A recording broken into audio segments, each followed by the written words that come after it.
seorang wanita mulia dari garis keturunan yang mulia. Dia adalah salah satu istri paman Nabi, salah satu pendahulu Islam. Seperti yang disebutkan dalam banyak sumber bahwa dia adalah wanita kedua yang masuk Islam setelah Khadijah radhiyallahu anha. Dia adalah Lubabah binti Al-Harits bin Al-Hazm bin Bujair Al-Hilaliyah, istri Al-Abbas bin Abdul Muthalib, dan ia adalah saudara perempuan dari Maimunah binti Al-Harits. Lubabah binti Al-Harits yang dikenal sebagai Ummu Fadl dan ibunya adalah Khawlah binti Auf Al-Qurasyiyah yang dikenal sebagai orang paling dermawan, dan Ummu Fadl mempunyai 6 orang anak yang bernama Al-Fadl, Abdullah, Ubaidullah, Qasam, Ma'bad, dan Abdurrahman. Ummu Fadl masuk Islam di masa awal kejayaan Islam dan dikatakan bahwa dia adalah wanita kedua yang memeluk Islam setelah Khadijah binti Khuwailid. Dia adalah salah satu wanita terkenal di kaumnya dan salah satu pemimpin para wanita. Seperti halnya suaminya, Al-Abbas bin Abdul Muthalib di antara kaumnya. Sampai dia dan putranya Abdullah menyatakan masuk Islam dan menjadikannya salah satu dari orang-orang yang tertindas di Mekah, di mana pada waktu itu orang Quraisy menyatakan perang terhadap para pengikut agama baru pada awal dakwah Islam. Terlepas dari apa yang Ummu Fadl lakukan itu, pada dasarnya ditandai dengan keberanian dan keuletannya. Al-Bukhari meriwayatkan dalam kitab sahihnya dari riwayat Abdullah bin Abbas yang mengatakan, "Ibuku dan aku termasuk di antara laki-laki dan perempuan yang paling lemah." Rasulullah Shallallahu Alaihi Wasallam sering memuliakan Ummu Fadl dan sering mengunjungi rumahnya. Pamannya, Al-Abbas, adalah salah satu pendukung dakwah yang paling penting. Bahkan meskipun dia belum masuk Islam atau telah memeluk Islam dan menyembunyikan keislamannya, dia hadir bersama Rasulullah, ikrar Uqbah kedua untuk meyakinkan keponakannya agar setia kepadanya dan mendapatkan dukungannya. Adapun Ummu Fadl, dia memiliki keberanian dan kekuatan yang besar dalam ketabahan pada kebenaran. Ia mengumumkan masuk Islam lebih awal tanpa rasa takut dari orang-orang para penghujat kala itu. Ia juga dikenal sebagai seorang mujahidah yang pemberani. Ia bahkan berani memerangi Abu Lahab, musuh Allah Subhanahu wa Ta'ala, hingga menyebabkan ia meninggal. Diriwayatkan bahwa Abu Rafi, budak Rasulullah Shallallahu Alaihi Wasallam, berkata, "Aku pernah menjadi budak Abbas. Ketika Islam datang, maka Abbas masuk Islam disusul oleh Ummu Fadl. Namun Abbas masih disegani kaumnya. Ketika pasukan tentara Quraisy dikalahkan dalam perang Badar, Abu Rafi sempat disiksa oleh Abu Lahab ketika menjelaskan tentang kehebatan pasukan tentara Rasulullah Shallallahu Alaihi Wasallam. Demi Allah, itu adalah malaikat. Tiba-tiba Abu Lahab mengepalkan tangannya dan memukul aku dengan pukulan yang keras. Aku telah membuatnya marah.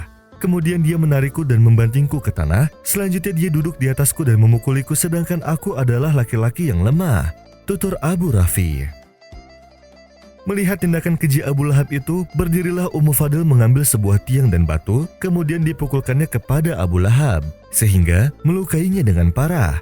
Ummu Fadl lalu berkata, "Beraninya kamu memukul orang yang lemah ketika tidak ada majikannya." Abu Lahab pun merasa terhina. Hanya berselang 7 hari dari peristiwa itu, Abu Lahab mati karena penyakit bisul yang dideritanya. Ummu Fadl adalah sosok muslimah yang pemberani. Ia tidak takut berhadapan dengan musuh-musuh Allah. Bahkan dengan keberaniannya, ia dapat menghantam serta meruntuhkan kesombongan dan kehormatan musuh-musuh Allah Subhanahu wa Ta'ala. Ummu Fadl tidak berhijrah ke Madinah sampai setelah suaminya Al-Abbas mengumumkan masuk Islam setelah kemenangan kaum muslim di Badar. Sejarah Islam mencatat Ummu Fadl teladan bagi para muslimah. Riwayat menyatakan bahwa Ummu Fadl suatu hari bermimpi dengan suatu mimpi yang menakjubkan, sehingga ia bersegera untuk mengadukannya kepada Rasulullah Shallallahu Alaihi Wasallam. "Wahai Rasulullah, aku bermimpi seolah-olah sebagian dari anggota tubuhmu berada di rumahku," tutur Ummu Fadl. Rasulullah Shallallahu Alaihi Wasallam lalu bersabda, "Mimpimu bagus.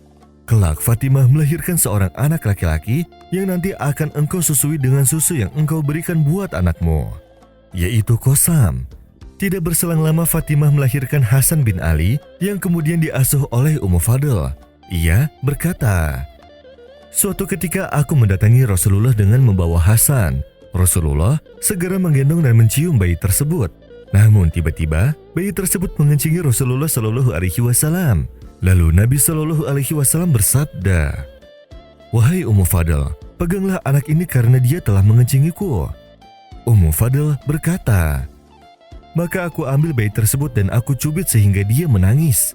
Ketika melihat bayi tersebut menangis, Rasulullah berkata, "Wahai Ummu Fadl, justru engkau yang telah menyusahkanku karena telah membuat anakku menangis." Kemudian Rasulullah Shallallahu Alaihi Wasallam meminta air dan dipercikannya ke bagian yang terkena air kencing. Jika bayi laki-laki, percikilah dengan air. Akan tetapi, apabila bayi perempuan, maka cucilah. Sabda Rasulullah Shallallahu Alaihi Wasallam.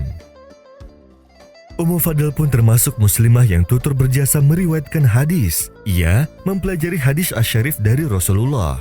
Ia meriwayatkan sebanyak 30 hadis. Beberapa putranya, Abdullah bin Al-Abbas, meriwayatkan darinya seperti halnya juga Anas bin Malik meriwayatkan darinya. Dan tuannya juga yaitu Tamam. Serta beberapa sahabat yang mulia darinya. Semoga Allah meridhoi mereka. Ummu Fadl masih hidup setelah wafatnya Rasulullah sampai masa kekhalifahannya Utsman bin Affan. Dan dia meninggal pada masa pemerintahannya. Dan suaminya Al-Abbas bin Abdul Muthalib menyolatinya beserta sekelompok muslim lainnya. Namanya diabadikan dalam catatan wanita di masa kenabian yang penuh dengan tanda-tanda cahaya selamanya.